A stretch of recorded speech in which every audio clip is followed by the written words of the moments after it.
Letak kerajaan Kutai diperkirakan berada di daerah Muarakaman di tepi Sungai Mahakam, Kalimantan Timur. Sungai tersebut adalah sungai yang cukup besar dan memiliki beberapa anak sungai. Lokasi pertemuan antar Sungai Mahakam dengan anak sungainya diperkirakan adalah letak Muarakaman di masa lampau. Sungai Mahakam dapat dilayari dari pantai hingga masuk ke Muarakaman, sehingga sangat strategis untuk menjadi jalur perdagangan. Kemungkinan besar, itulah penyebab orang-orang dari tanah India telah hadir di sana, meskipun Kutai tidak berada di jalur internasional yang telah diketahui khalayak dunia.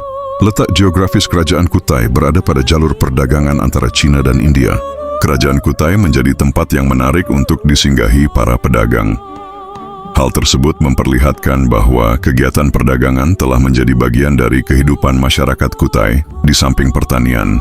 Letak geografis kerajaan Kutai yang berada menjorok ke daerah pedalaman menyebabkan Kutai menjadi tempat yang menarik sebagai persinggahan bagi para pedagang dari Cina dan India.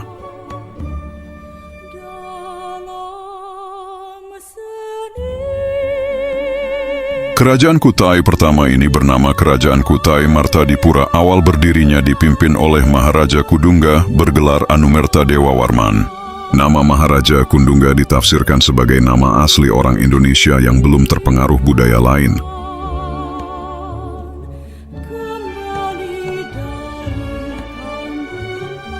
Keberadaan Kerajaan Kutai diketahui berdasarkan sumber berita yang ditemukan, yaitu berupa prasasti yang berbentuk yupa, tiang, batu berjumlah 7 buah.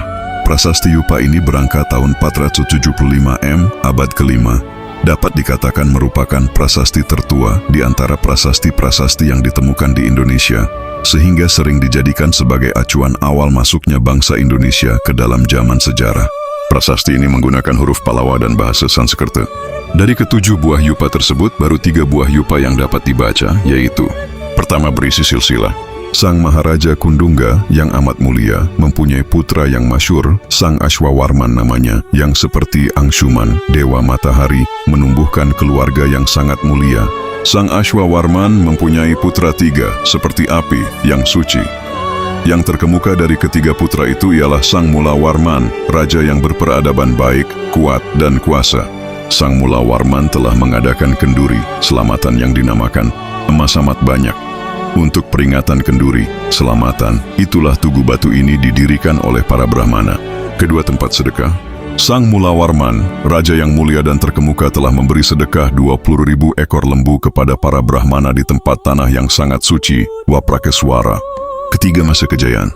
Yang terkemuka dari ketiga putra itu ialah Sang Mulawarman, raja yang berperadaban baik, kuat, dan kuasa. Sang Mulawarman telah mengadakan kenduri, selamatan yang dinamakan emas amat banyak. Untuk peringatan kenduri, selamatan, itulah Tugu Batu ini didirikan oleh para Brahmana. Keterangan yang didapat dari prasasti yupa ini adalah silsilah raja-raja kerajaan Kutai menunjukkan pada abad 5 di Indonesia telah berdiri sebuah kerajaan, yaitu Kerajaan Kutai. Dilihat dari namanya, Kudungga masih berbudaya Indonesia asli sehingga belum memiliki kasta. Budaya India baru masuk ke Kutai pada masa pemerintahan Raja Ashwawarman. Pendiri kerajaan adalah Kudungga dan pendiri dinasti adalah Ashwawarman.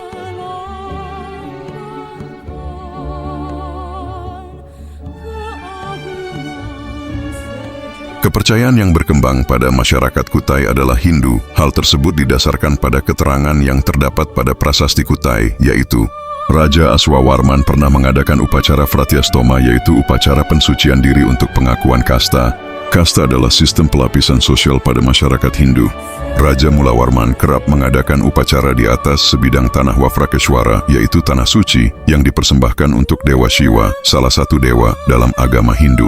Raja Mulawarman kerap mengadakan selamatan dengan mempersembahkan 20.000 ekor sapi kepada para Brahmana, yang merupakan binatang yang disucikan oleh umat Hindu.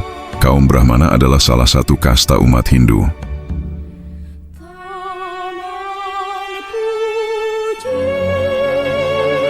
Kehidupan ekonomi di Kerajaan Kutai tergambar dalam salah satu yupa dalam prasasti Kutai, yang isinya seperti berikut ini. Tugu ini ditulis untuk peringatan 2 perkara yang telah disedekahkan oleh Sang Mulawarman, yakni segunung minyak dengan lampu dan malai bunga.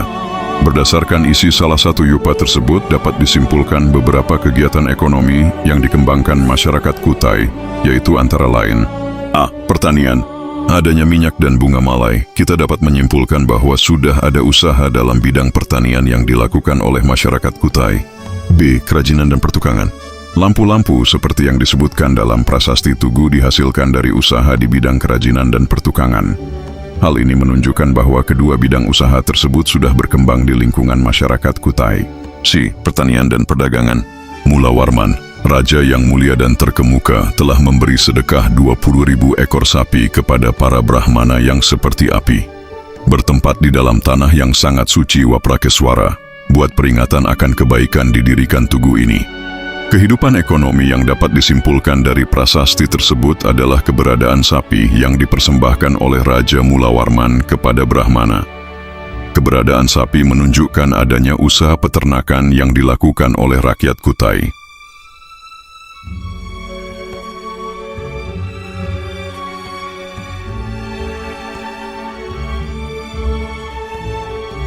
Sejak muncul dan berkembangnya pengaruh Hindu, India di Kalimantan Timur, terjadi perubahan dalam bentuk pemerintahan, yaitu dari pemerintahan suku dengan kepala suku yang memerintah menjadi kerajaan dengan seorang raja sebagai kepala pemerintahan. Dalam sistem kerajaan, raja dianggap keturunan dewa yang harus disembah oleh bawahan dan rakyatnya. Oleh karena itu, raja memiliki hak untuk menyelenggarakan pemerintahan secara mutlak dan turun-temurun berdasarkan garis kasta. Berikut beberapa raja yang pernah memerintah kerajaan Kutai. 1. Raja Kudungga merupakan raja pertama yang berkuasa di kerajaan Kutai. Diperkirakan Kudungga masih berbudaya Indonesia dan pengaruh Hindu baru masuk ke wilayahnya. Dari namanya, para ahli memperkirakan bahwa ia sama sekali tidak memeluk Hindu. Barulah putranya atau kemungkinan menantunya yang bernama Aswawarman yang menjadi seorang Hindu. Kedudukan Raja Kudungga pada awalnya adalah kepala suku. Dengan masuknya pengaruh Hindu, ia mengubah struktur pemerintahannya menjadi kerajaan dan mengangkat dirinya sebagai raja, sehingga penggantian raja dilakukan secara turun-temurun. 2. Raja Aswawarman. Jika pada masa Kudungga belum menganut Hindu, maka barulah pada masa putranya, atau kemungkinan menantunya, yang bernama Aswawarman yang menjadi seorang Hindu. Dengan melalui upacara Fratyastoma di tanah Hindustan, upacara ini bertujuan memupus hukuman kepada seseorang yang membuatnya dikeluarkan dari kasta. Namun, dalam konteks kerajaan Kutai, para ahli menduga tujuan Fratyastoma sedikit berbeda, yaitu sebagai daerah yang baru menerima pengaruh Hindu. Upacara tersebut ditujukan sebagai penanda seseorang memeluk Hindu sekaligus masuk kasta. Pada masa pemerintahannya, wilayah kekuasaan Kutai diperluas lagi. Hal ini dibuktikan dengan dilakukannya upacara Asmaweda pada masanya. Dalam upacara itu dilaksanakan pelepasan kuda dengan tujuan untuk menentukan batas kekuasaan kerajaan Kutai. 3. Raja Mula Warman merupakan anak dari Raja Aswawarman yang menjadi penerusnya. Raja Mula Warman adalah raja terbesar dari kerajaan Kutai dan banyak disebut dalam prasasti Kutai, karena besar kemungkinan prasasti Kutai dibuat pada masa pemerintahannya.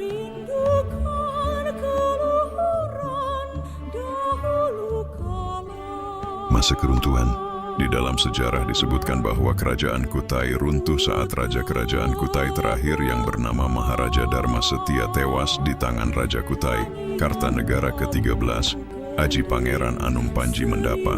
Kerajaan Kutai Kartanegara selanjutnya menjadi kerajaan Islam yang bernama Kesultanan Kutai Kartanegara. Kutai Kartanegara selanjutnya menjadi kerajaan Islam. Sejak tahun 1735, Kerajaan Kutai Kartanegara yang semula rajanya bergelar pangeran berubah menjadi bergelar sultan, Sultan Aji Muhammad Idris, dan hingga sekarang disebut Kesultanan Kutai Kartanegara.